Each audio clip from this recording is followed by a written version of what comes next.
군인은 명령에 살고 명령에 죽는다는 말이 있습니다. 군인에게 있어서 최고의 가치, 최고로 지켜야 될 것은 바로 명령이죠.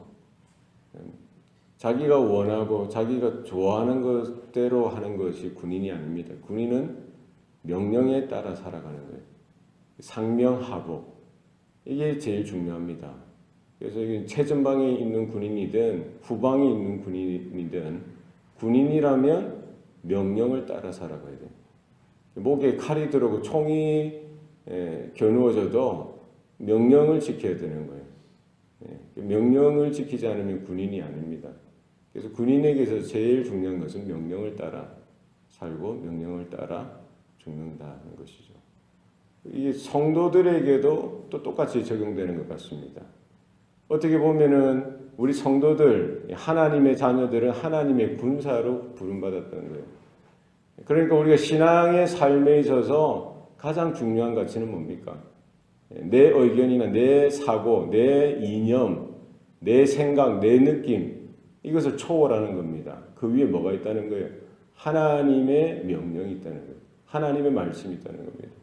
그래서 구약 성경이든 신약 성경이든 결국 성도의 바른 도리는 하나님의 그 명령, 하나님의 율법, 하나님의 말씀에 따라 순종하고 순종을 넘어 복종하는 삶을 살아가는 것이 너무나 중요하다는 거예요.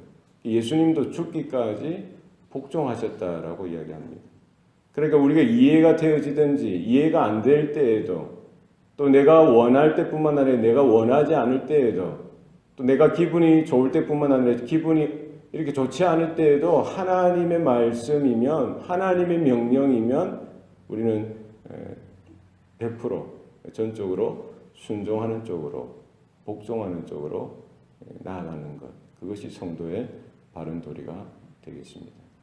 오늘 본문에 보면은 하나님의 사람 선지자 엘리야가 나옵니다. 오늘 본문의 내용이 그렇습니다. 무엇입니까? 하나님께서 명령하신 대로 하나님께서 이르시는 대로 여호와의 말씀이 임하시면 거기에 따라 순종하였더니 하나님께서 그 다음은 책임지시고 하나님께서 역사하시고 하나님께서 그의 생명까지도 지키시고 또 보호하시는 은혜를 주시더라는 거예요. 그러니까 그 순간 그 상황 속에는 결코 그 명령 하나님의 말씀을 따라 살아가기가 쉽지 않습니다. 녹록지 않아요. 결코 쉬운 적이 한 번도 없었습니다만 내 생각, 내 이해를 뛰어넘어서 내 주장을 뛰어넘어서 하나님의 말씀이기 때문에 순종하는 것이 중요합니다. 그때 하나님께서 책임지시는 거예요.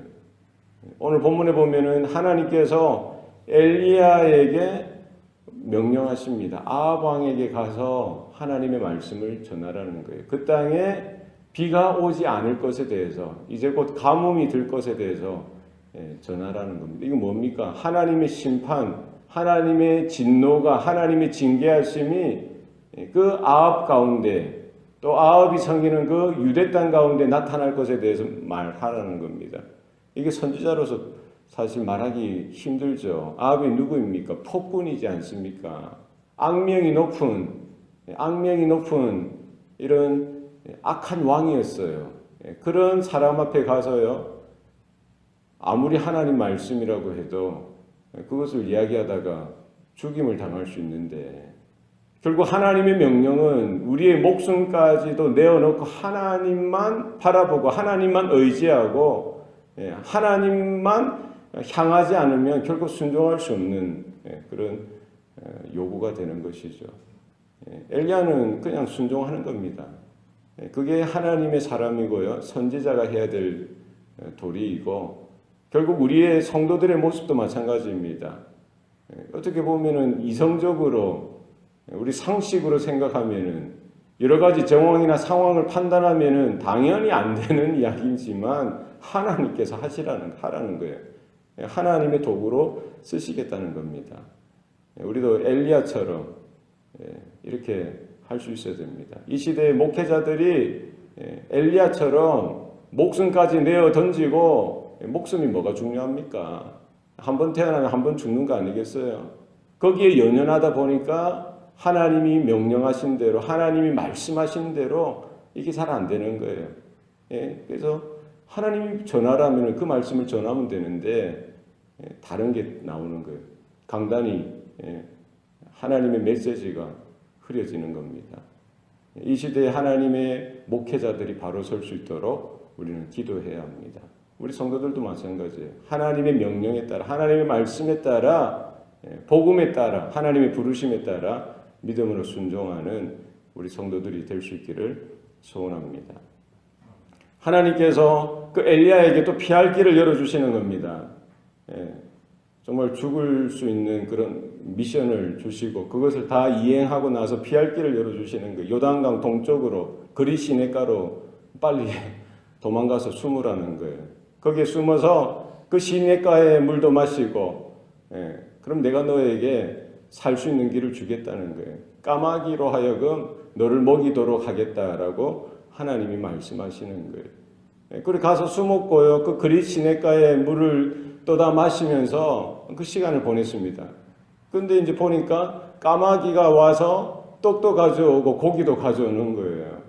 계속해서 음식이 떨어지지 않을 정도로 가져옵니다. 언제까지 가져옵니까? 가뭄이 들어서 시냇가 물이 마를 때까지 까마귀를 보내셔서 떡도 주시고 고기도 주시는 겁니다. 하나님께서 하나님의 자녀를 먹이시고요. 하나님의 자녀를 입히시고 하나님의 자녀를 보호하시고 인도하시는 겁니다. 하나님께서는 하나님의 방법을 사용하시는 거예요. 자연적인 방법뿐만 아니라 초자연적인 방법을 동원해서라도 하나님은 시건치 아니하시고 하나님의 일들이 그들을 통해서 나타나도록 하시더라는 겁니다. 광야의 이스라엘 백성도 마찬가지죠. 불기둥으로 구름기둥으로 인도하시고 순종하여 나아가는 그 이스라엘 백성들을 향하여 하나님은 결코 그들이 굶주리거나 피폐한 삶을 살도록 하지 아니하시고요. 그들에게 충분한 양식을 주시는 거예요. 하늘로부터 만나도 내리게 하시고 또 고기가 먹고 싶다고 하니까 메추라기도 주시고요. 반석에 물이 터져 나와 그 물을 생수를 마시게 하셨던 것을 볼 수가 있습니다. 하나님께서 불러주시고 하나님께서 건져주셨으면 그 한 인생 하나님께서 책임지신다는 사실을 우리는 기억해야 합니다. 까마귀조차도 하나님이 사용하셔서요. 그 미물이지 않습니까? 그 날짐승 그 존재도 하나님께서 사용하시는 거예요. 하나님께서 책임지신다는 겁니다. 하나님께서 그 생명을 주장하신다는 겁니다. 그리고 그 엘리야를 또 어디로 보냅니까? 사르밧에 있는 과부에게 보내셔서 그 과부가 너를 먹이게 할 거다라고 이야기하시는 거예요.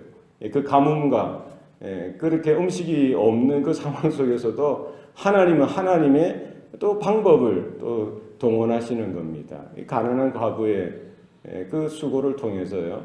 또 하나님은 그 엘리야와 만나게 하시고 또 그 가정에 또 그들도 살 수 있는 길을 열어주시는 것이죠. 마지막 남은 그 한 줌의 가루와 기름, 그거 이제 떡을 만들어서 그 아들과 먹고 이제 죽으려고 하는 그 과부를 하나님은 또 엘리야가 만나게 하시고요. 엘리야를 그 가정에 보내주시고 엘리야도 살고 그 과부도 그 아들도 살도록 길을 열어주시는 거예요. 결국 선지자를 섬기도록 하시는 것이죠. 선지자를 섬기는 건 뭡니까? 하나님의 사람을 섬기는 것은 결국 하나님을 섬기는 것이고요. 결국 하나님께서 그 선지자를 통해서 그 가정에게 또 복을 주시고 살 길을 열어주셨던 것을 우리가 볼 수가 있습니다. 이게 하나님의 방법이라는 거예요. 선지자의 이름으로 선지자를 섬길 때 하나님이 선지자의 상을 그 사람에게 준다라고 했습니다. 우리가 하나님을 섬기는 방법이 다양합니다만 하나님의 사람을 우리가 대우하고 하나님의 사람을 섬길 때에 결국 그것이 하나님께 인정받는 것이고요. 결국 하나님은 그 엘리야로 하여금 그 과부에게 그 과부의 가정을 통해서 이렇게 도움을 얻도록 하시고 하나님께서 엘리야뿐만 아니라 그 과부와 그 가정까지 책임져 주셨던 것을 볼 수가 있습니다. 그리고 그 우여곡절 끝에 또 그 집에 그 아들이 죽게 되어지는 것도요. 그 엘리야 때문에 죽은 것이 아니죠. 그러나 그 사건 속에서 엘리야를 통해서 그 죽었던 아들이 다시 살아날 수 있도록 하나님께서 그 엘리야의 기도를 들어주시고요. 그 가정에 다시 그 재앙이 변하여서 하나님의 은혜가 되어지게 하시고 진노가 저주가 변하여서 하나님의 복이 되어질 수 있는 일들을 허락해 주시는 것을 볼 수가 있습니다.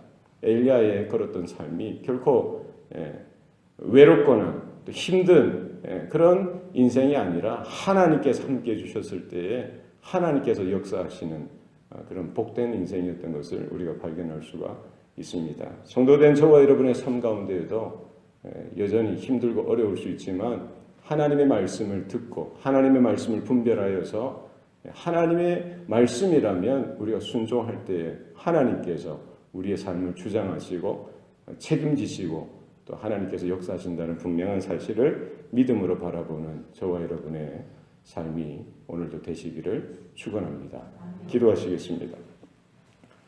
살아계신 아버지 하나님, 오늘도 우리에게 생명 주시고 또 구원의 은혜를 베풀어 주시니 감사합니다. 우리가 어떻게 살아야 할지, 어떤 모습으로 서야 할지, 세상 사람들이 걸어가는 그와 같은 모습으로 그냥 마냥 따라가는 삶이 아니라 하나님의 음성 가운데 귀를 기울이게 하시고 하나님의 말씀하신 가운데 진리 가운데 하나님의 율례와 법도와 또 하나님의 그 언약 가운데 설 수 있도록 주여 도와 주시옵소서. 나의 경험이나 또 나의 상식이나 나의 지식이나 내게는 어떤 이성이나 나를 신뢰하는 모습이 아니라 하나님만을 바라보게 하시고 하나님의 명령을 쫓아서 하나님의 말씀을 따라서 우리가 순종하여 또 걸어가는 우리 모든 성도들의 삶이 되도록 주장하여 주시옵소서. 때로는 까마귀까지 동원하고 그 가난한 과부까지 하나님께서 들어서 그 엘리야를 지키시고 먹이시고 또 엘리야를 통해서 또 그 주변에 있는 사람들 가정까지 또 이렇게 돌아보시는 하나님의 손길을 바라보았습니다. 하나님 우리에게도 그와 같은 믿음으로 순종으로 또 은혜 가운데서는 복된 하루가 되도록 주장하여 주시옵소서. 감사드리고 예수님 이름으로 기도합니다. 아멘.